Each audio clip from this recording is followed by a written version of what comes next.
Cette concrétisation de mon arrêté, qui va entrer en vigueur donc le 9 juillet prochain,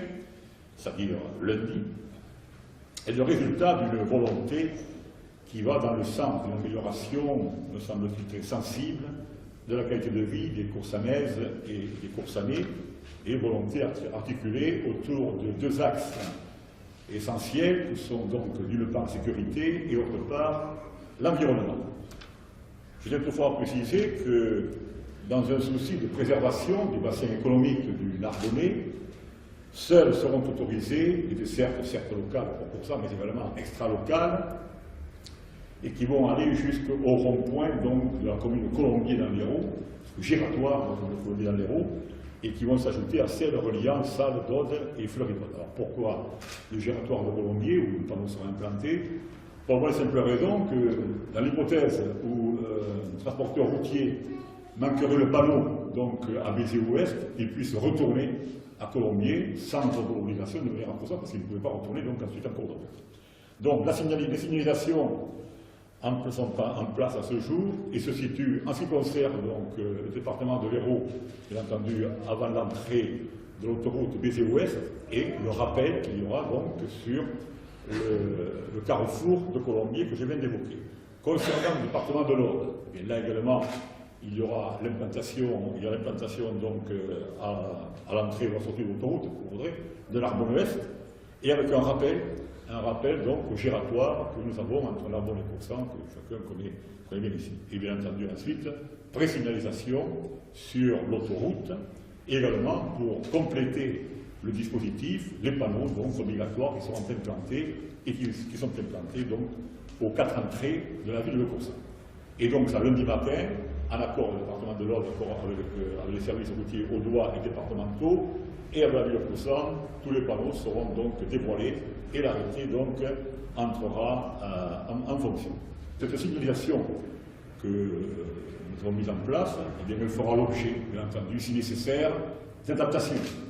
L'adaptation, donc, au vu des problèmes qui pourraient se rencontrer dans le cadre du fonctionnement de l'arrêté. Ces dispositions d'application sont dorénavant placées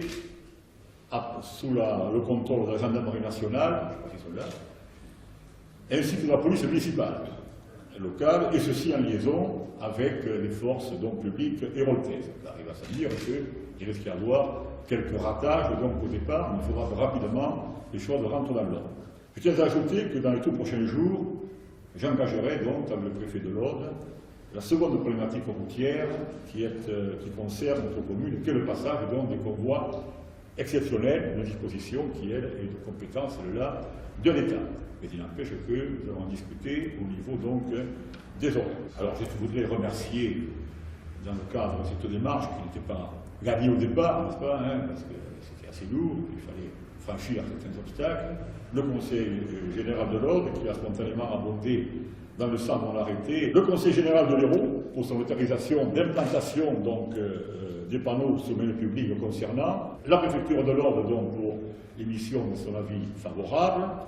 et enfin donc le syndicat des transporteurs avec qui j'ai eu un entretien qui a été assez serré, bien entendu, c'est normal, mais qui a été très constructif. Le consensus qui a été établi entre ces diverses donc, institutions eh bien, a reposé sur la totale et pleine compréhension au regard donc, des dispositions que j'ai prises et qui est liée au trafic routier qui n'était plus tolérable. Et je veux dire que les uns et les autres, que ce soit les conseils généraux, y compris les syndicats des routiers, ont compris qu'effectivement cette situation ne pouvait plus perdurer. Donc ça a facilité grandement donc, la négociation. Donc au terme de cette démarche, je considère, parce que c'était quand même une condition importante, que l'économie du bassin, dirais-je, narbonneau-biterrois est privilégiée, et d'autre part, que la vie des Coursanaises et des Coursanais va s'en trouver fortement améliorée. Tel a été toujours le sens de mon engagement. Je préciserai aussi que cet arrêté ne retire en rien ma volonté et celle de l'Assemblée municipale de poursuivre donc sans relâche la réalisation d'une voie de contournement de notre ville. Du reste, comme je l'ai annoncé lors d'une précédente intervention dans ce domaine, je réitère l'invitation que je vais lancer dès la rentrée de septembre à l'ensemble des partenaires potentiels tels l'État, telle la région Languedoc-Roussillon, tel le Conseil général de l'Aude, telle agglomération du Grand Narbonne, pour faire en sorte que chacun autour de la table se penche très rapidement sur ce dossier et en sente donc véritablement l'urgence, car ça a un caractère éminemment majeur. Donc, Monsieur le maire, suite donc, à la conférence de presse qui vient de se dérouler, concrètement, que va-t-il se passer à partir du 9 juillet, c'est-à-dire lundi prochain, par rapport aux contrevenants qui passeront dans la commune de Coursan? Bien, alors, il va se passer simplement que le 9 juillet prochain, l'arrêté donc est effectif,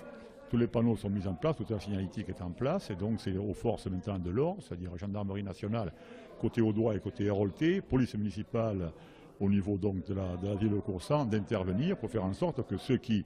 n'obtempéreront pas, peut-être qu'il y aura une certaine souplesse au départ, mais enfin, je demande qu'elle soit très limitée pour faire en sorte que dans le très court terme, eh bien, on voit véritablement l'efficacité de l'arrêté que je viens de prendre. Agir local et penser local,